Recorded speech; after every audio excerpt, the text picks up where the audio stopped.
Hello दोस्तों। आज हम लव एंड रोमांस सीरीज में भारतीय प्रेम कहानी से परे ग्रीक माइथोलॉजी की कालजी प्रेम कहानी सुनेंगे, द हेलन ऑफ ट्रॉय, या यूं कहें कि पेरिस और हेलन की प्रेम कहानी। ये कहानी होमर द्वारा लिखी गई दो मशहूर काव्य संग्रह इलियाड और ओडिसी से ली गई है। ये एक ऐसी प्रेम कहानी है जो प्रेम से शुरू हुई और ट्रॉय के भयंकर युद्ध पर खत्म हुई। मैंने इसको थोड़ा सरल भाषा में प्रस्तुत करने का प्रयास किया है जिससे आप इस कहानी का पूरा आनंद ले सकें। तो आइए बिना देरी के शुरू करते हैं। पेरिस और हेलन की प्रेम कहानी। देवताओं के राजा जियुस के पास तीन देवियां हेरा, एथिन और एफ्रोडाइट आई और महान जियुस से पूछने लगी कि उन तीनों में सबसे सुंदर कौन है। जियुस के पास इसका कोई उत्तर ही नहीं था। वो किसी भी देवी को नाराज नहीं करना चाहते थे, परंतु वो तीनों बार बार जियुस के पास आकर उनसे पूछती कि वो बताए कि उन तीनों में सबसे सुंदर कौन है। जियुस उन देवियों के प्रश्नों से बहुत ही व्याकुल हो गए। एक बार उन्होंने कहा, इस प्रश्न का उत्तर वो नहीं दे सकते क्योंकि उनके लिए तीनों ही समान हैं। परंतु पृथ्वी पर ट्रॉय का राजकुमार पेरिस इसका सही उत्तर दे सकता है। उसे सुंदरता की परख है और वो बहुत ही ज्यादा मनमोहक और ज्ञानी है।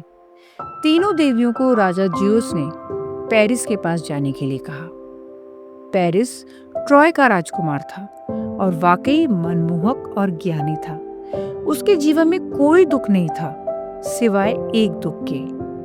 वो हेलन नामक स्त्री से प्रेम करता था, परंतु हेलन की शादी स्पार्टा में राजा मेनेलॉस से हो गई थी। वो हेलन के प्रेम में इतना दीवाना था कि वो चाहता था कि वो स्पार्टा जाए और हेलन को अपने साथ ट्रॉय लेकर आ जाए।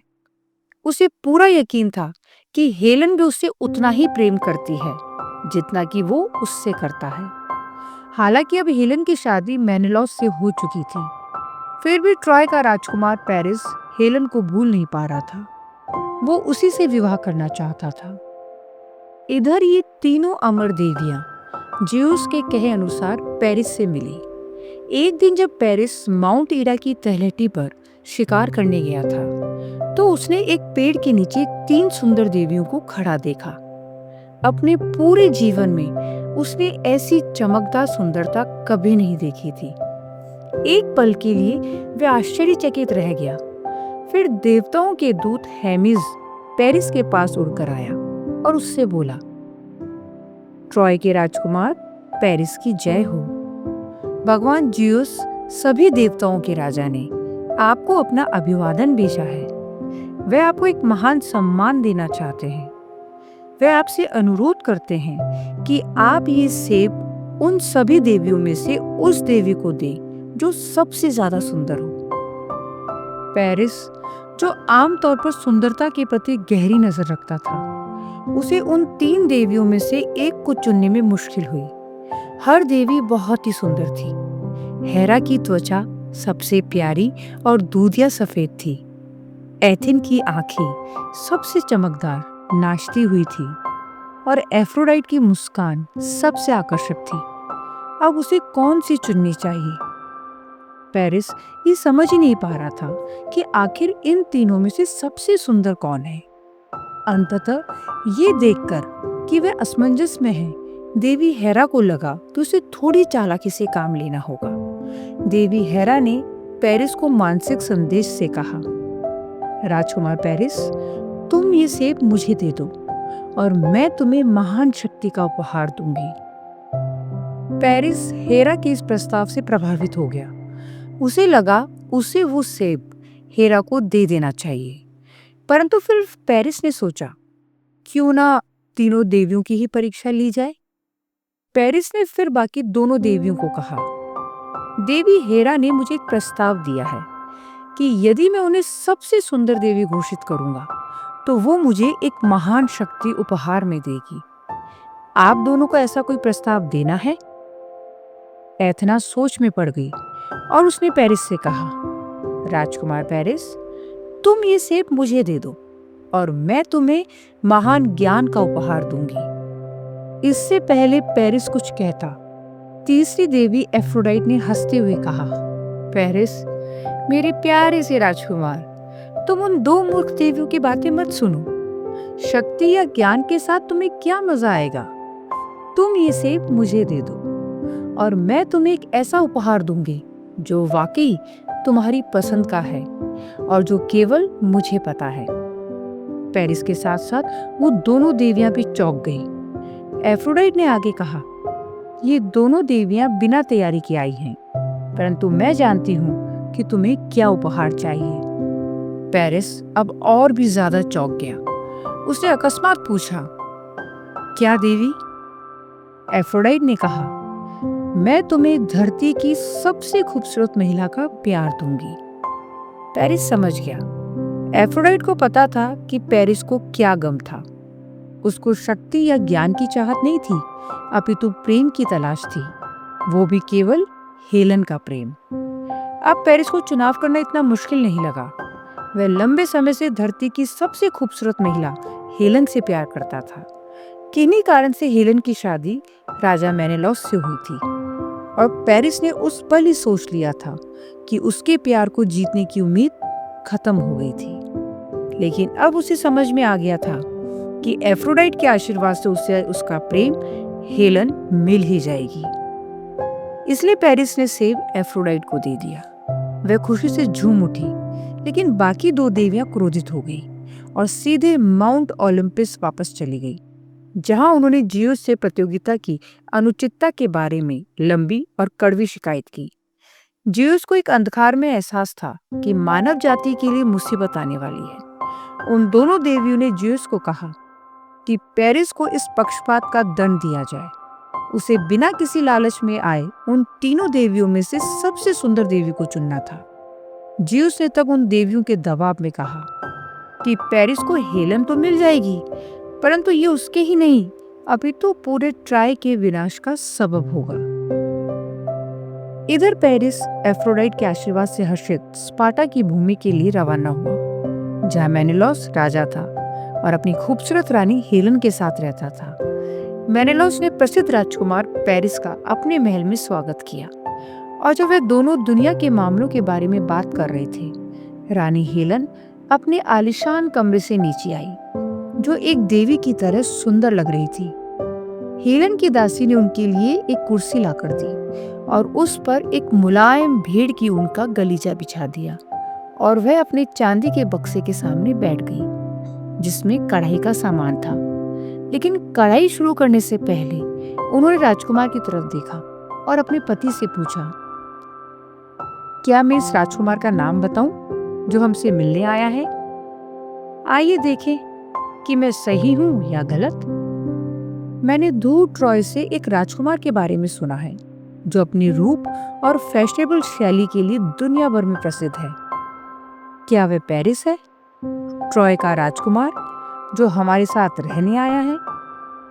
मेरी प्यारी पत्नी, मेनेलॉस ने कहा, हमेशा की तरह आप बिल्कुल सही कह रही हैं। ये वास्तव में पेरिस है, ट्रॉय का राजकुमार, जो हमें ये सम्मान दे रहे हैं कि हम इनका आवभगत कर सकें। पेरिस ने सिर हिलाकर रानी हेलन के प्रणाम को स्वीकार किया। उस रात डिनर के समय हेलन ने वाइन में एक खास औषधि मिलाई ताकि जो कोई भी इसे पिए वे अपनी सारी चिंताएं भूल जाए और शाम भर खुश रहे। उन्होंने दावत उड़ाई और मौज मस्ती की, और जब मेनेलॉस अपने एक जनरल के साथ हंसी मजाक में व्यस्त था तो पेरिस ने हेलन से धीरे से बात की। सबसे सुंदर रानी, उसने कहा, मैं आपसे विनती करता हूँ, आज रात महल के बगीचे में मुझसे मिले और हम दोनों मेरे जहाज में एक साथ ट्रॉय के लिए रवाना होंगे, जो दुनिया का सबसे शानदार शहर है। और क्योंकि प्रेम की देवी एफ्रोडाइट की यही इच्छा थी, हेलन अपने आप को रोक नहीं सकी और उसके सुझाव पर सहमत हो गई। जब सुबह राजा मेनेलॉस जागा और उसने पाया कि उसका मेहमान उसकी पत्नी एक साथ भाग गए हैं, तो वह गुस्से से आग बबूला हो गया और अपने कक्ष के फर्नीचर को लात मारने लगा, दीवारों पर मुक्का मारने लगा। उसने सभी देवताओं के सामने कसम खाई कि उसका बदला वाकई भयानक होगा। इसीलिए वे अपने बड़े भाई आर्गस के राजा आगामेमनन से मिलने आया और उससे कहा, मेरे प्यारे भाई, हमारे परिवार की इज्जत इस विदेशी मूड, इस मनमोहक प्लेबॉय, इस ट्रॉय के राजकुमार ने धूमिल कर दी है। आइए हम ग्रीस के सभी राजाओं को इकट्ठा करें और अपनी सेनाओं को इतिहास की शुरुआत से अब तक देखी गई सबसे बड़ी ताकत में मिला दें और हम दूर के शहर ट्रॉय में जाएं और राजकुमार पेरिस को कुछ शिष्टाचार सिखाएं। हालांकि आगामेमनन बुद्धिमान था। वह जानता था कि संघर्ष के लिए बहुत जल्दी तैयार हो जाना हमेशा एक भयानक गलती होती है। उसने सबसे पहले सुझाव दिया कि वह रानी हेलन की वापसी के लिए ट्रॉय में एक राजदूत भेजे, जिसके बारे में उसे यकीन था कि उसे उसकी इच्छा के विरुद्ध अपहरण कर लिया गया था। वह जानता था कि पेरिस के पिता ट्रॉय के राजा प्रियम एक अच्छे इंसान थे और उसे यकीन था कि वे अपने बेटे को उसे छुड़ाने का आदेश देंगे, और इसीलिए उन्होंने शांति और सुलह के नाम पर ट्रॉय को एक संदेश भेजा। लेकिन हेलन घर नहीं जाना चाहती थी। एफ्रोडाइट के आशीर्वाद के कारण हेलन अब पूरी तरह से राजकुमार पेरिस के प्रेम के वश में थी। हेलन ने वापस अपने पति के पास जाने से इनकार कर दिया। हेलन ने उस राजदूत को वापस भेज दिया। इससे राजा आगामेमनन और हेलन के पति मेनेलॉस अत्यधिक क्रोधित हो गए। उन्होंने ग्रीस के सभी राजाओं को बुलाया और 1000 जहाजों की नौसेना तैयार की, जो अब तक की सबसे बड़ी सैन्य शक्ति थी। उन्हें राजकुमार पेरिस और ट्रॉय से इस अपमान का बदला लेना था। इस प्रकार से पेरिस के हेलन के प्रति अटूट प्रेम ने एक भयंकर युद्ध को जन्म दे दिया, जिसमें अंततः पेरिस की मृत्यु हुई। और चूंकि एफ्रोडाइट का आशीर्वाद पेरिस के जीवन काल तक ही था, तो हेलन भी पेरिस के प्रेम वश से मुक्त हो गई। उसने आगे का विनाश बचाने के लिए पुनः अपने पति के पास जाना स्वीकार कर लिया। इस प्रकार ये पेरिस का हेलन के प्रति अटूट प्रेम एक भयानक युद्ध के साथ समाप्त हुआ, जिसने पूरी मानव जाति को एक अत्यंत कठोर समय में झोंक दिया। आशा करती हूँ आपको मेरा ये छोटा सा प्रयास पसंद आया होगा। तो बने रहिए मेरे साथ मेरे YouTube चैनल निशा शास्त्री ऑडियो स्टोरीज पर, और अपने सुझाव मुझे मेरे Instagram IamNish1992 और मेरे स्नैपचैट निशा शास्त्री 24 पर अवश्य दें। और अगर आपने अब तक मेरे चैनल को सब्सक्राइब नहीं किया है तो प्लीज इसे सब्सक्राइब करना बिल्कुल भी ना भूलें। Thank you.